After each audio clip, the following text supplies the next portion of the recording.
Old Man PHP. I create PHP video tutorials for the old guys who want to learn a new skill and compete with the young crowd. This is video 47.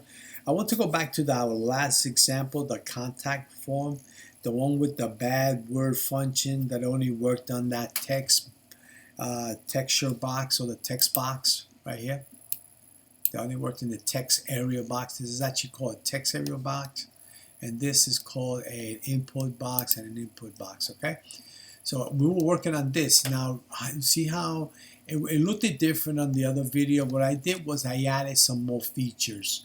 Of course I lined it up a little better because this was a little closer to that. So I put 10 pixels as a padding top. I think it's over here. Where's your menu? See right here. I put it in here. Padding top 10, and that's what that is. That green is what this is. Border number 1, solid green. You're putting it in this div. And this is what this div. Everything is like a box. And you can make it grow, you can make it small. I mean, this is a box. This is a box. Everything is a box. That's how you look at things. And of course, when you use HTML5, instead of using the word div, you can just use another one. You can use header. I mean, you can use different types of things. Menu. I mean, there's a lot of things you can use. You can see nav, which you see in a little bit. Anyway, the point is that I did this to make it a little better. Now, I added these little icons because I figured, well, we got this here, which I set up and I haven't been using it. The font awesome, and this is what the website looks like. I figured, well, why not? This is what gives you those little teeny weird icons. You find the one you want, you click on one, right? And you grab this, and then you just stick it right into your, where are we putting this, by the way? Well, we're putting it right here. Because you know why I added, remember that this is being built dynamically. Instead of putting it like the UL and the LI and the LI automatically, like I'm going to show you. Let's come over here, away from the, if I did this, UL, it creates it, see? If I did LI, it creates it. Then if you say home, then I can do this, LI, then I'll do, what was the other one, about us. You know, instead of doing it like that, it's embedded. You know, it's like right there.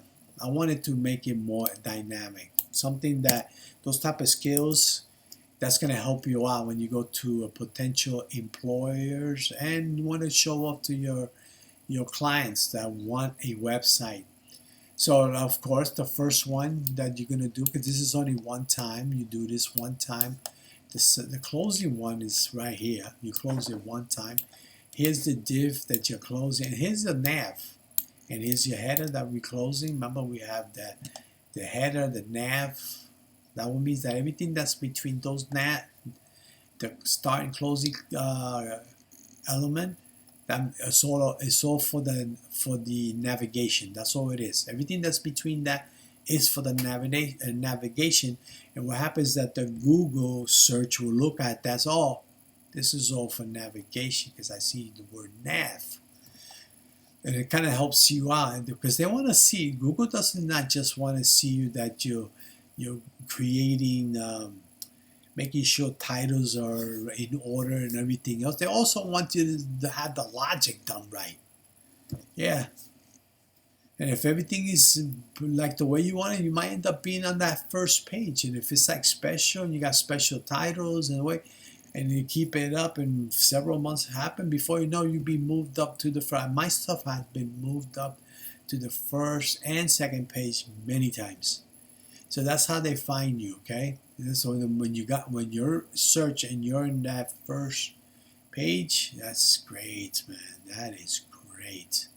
That means people are going to be clicking on your link, and we're talking about thousands, maybe millions. Now, you know that stuff that you get when you search and you have like the link, and you got a little paragraph on the bottom? This is what gives it to you. This right here. Right now, this is just one line, but you can have like, I think you only allow 126 characters or something like that. And if you do that right, and if you do your titles right, you know this meta, there's a lot more than that. This head can actually grow. I mean, that's a lot of stuff, but I'll show you that in another video.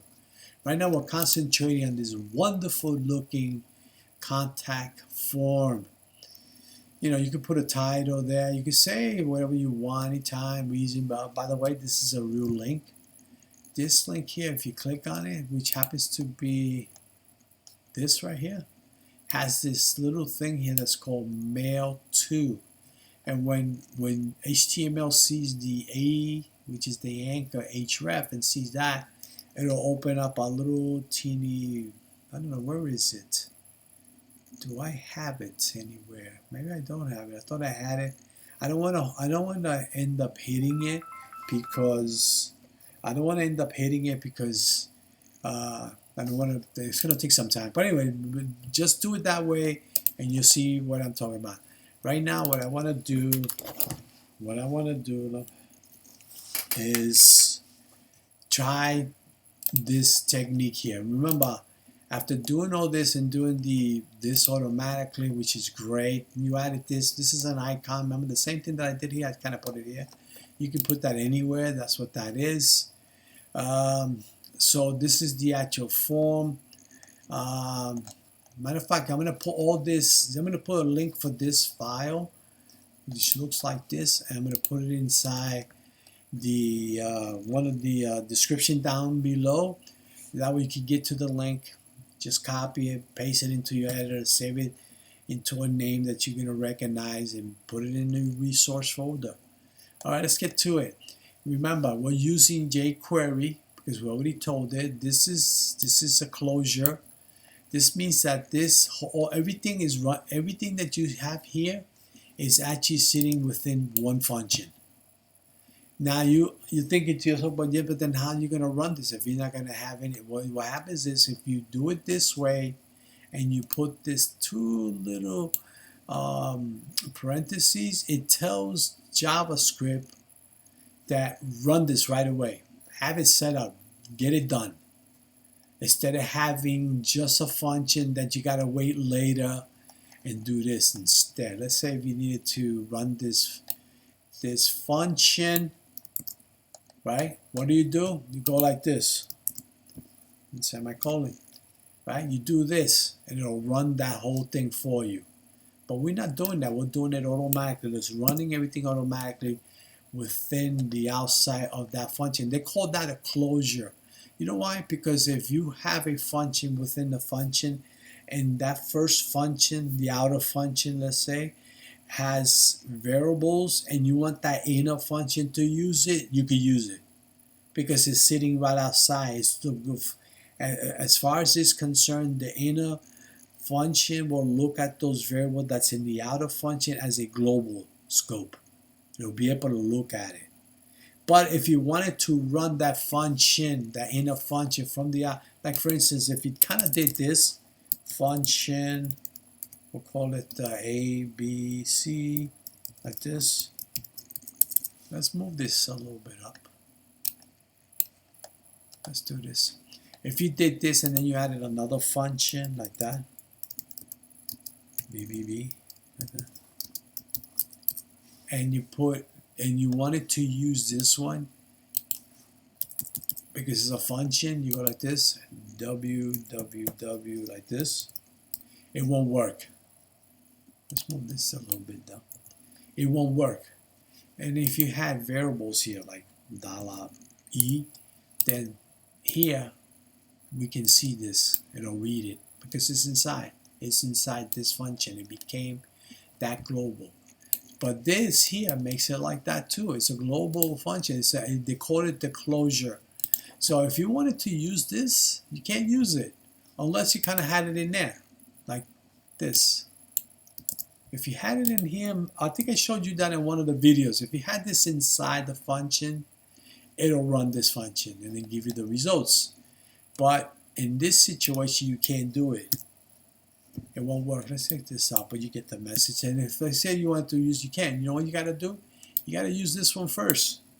You got to invoke this one first. Once it invokes it, it says it declares this. See, once you invoke it, it declares this. Now you can use it. But because if you put this all inside there, this became the closure of this that'll run. And still you need to call this guy out over here. But the way they do it over here is you put the two little parentheses. This is your whole function, which is it's called the anonymous because there's no name. And then it runs these functions. Now, once it runs this function, of course, this is declare. And then this guy is running.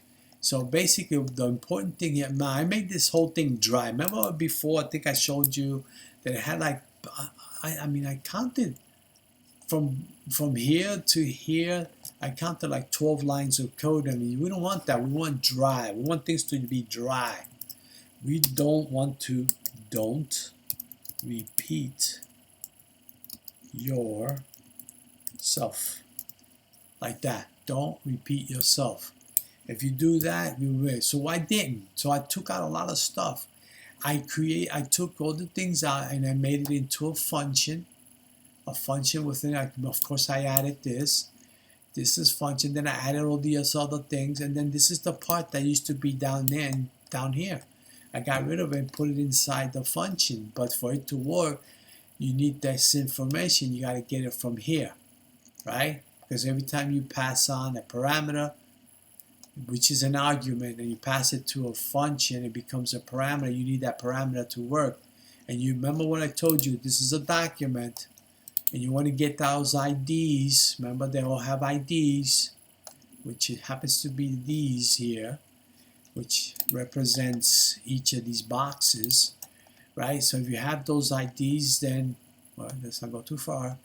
They put this in here, and what this does, it goes over, like, it'll loop through that whole thing, and then this is the part that does the trick, because what it does is whatever you put in here, I want to compare it to what's in here.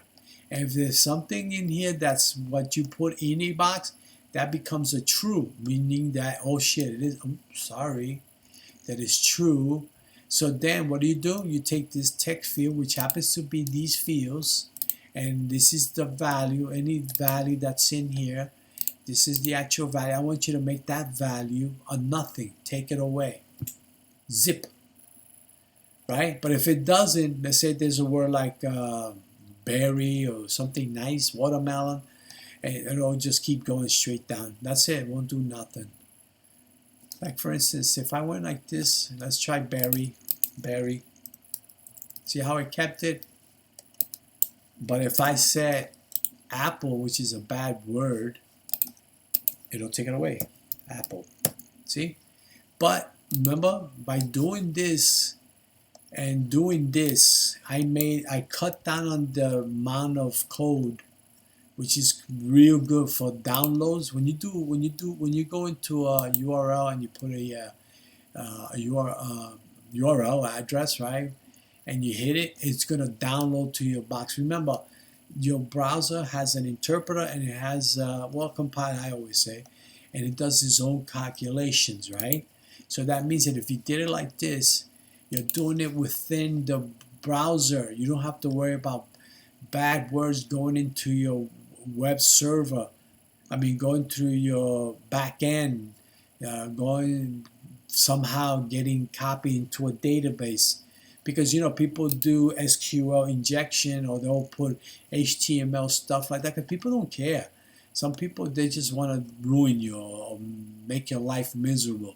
So they'll say bad words and a big paragraph or sexual thing. Or even, you know how many times they've gone into my form and then they put some advertising. Get it? Because they want to advertise their own stuff.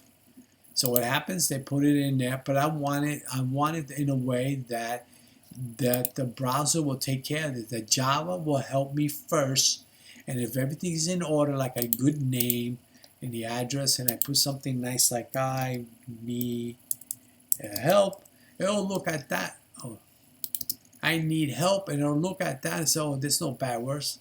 So when you submit it, it'll be okay. It'll go. See, it'll stay. So when you submit it, you got some good stuff. Now, when you hit the PHP side, then you go through all that sanitizing and validation, but you can do a lot of this stuff right here in the beginning.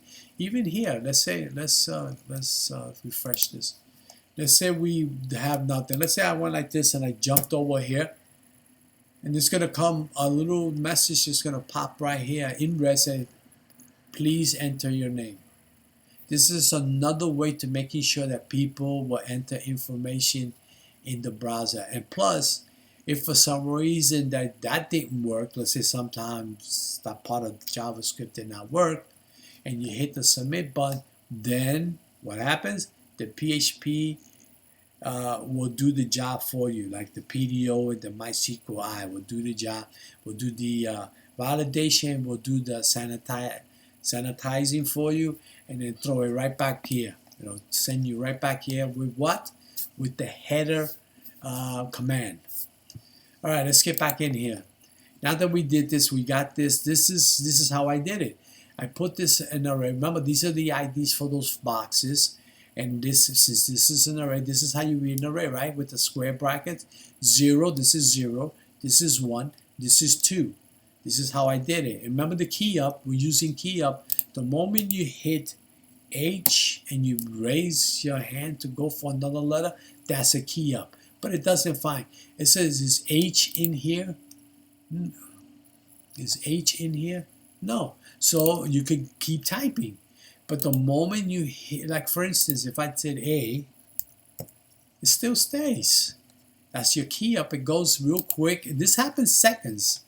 It goes and checks. And then it checks for P. When you put P, then it checks for another P. When you put P, like this, then it checks for L. Then it checks, the moment it checks for that last one, because it's going so fast, it's going to see an E. It's going to say, yeah, that's there because of this. And guess what? It takes it out just like that. And that's why when you do E, it's gone. And by the way, you can do it here too, right? That's why we want it. We do it here too. See, this is a good algorithm. Keep it. I'm going to put it in the description below. Take it, keep it for yourself. Because you know why? There's going to be a time when you're going to deal with, you might even get a job when you have to deal with nothing but forms. You got to create forms. And you have to know how to use different types of forms and different types of elements to read those forms. Like the select boxes and the check boxes and the radio ones. You know, ones with the 2 little dots. You just pick whichever. You need to read that too. But you don't have to deal with this kind of thing, say BadWords when it comes to that. Anyway, we just reached the end. I'm glad that you learned something. We reached the end. Please give a like, subscribe to my channel. Until the next time, a good night.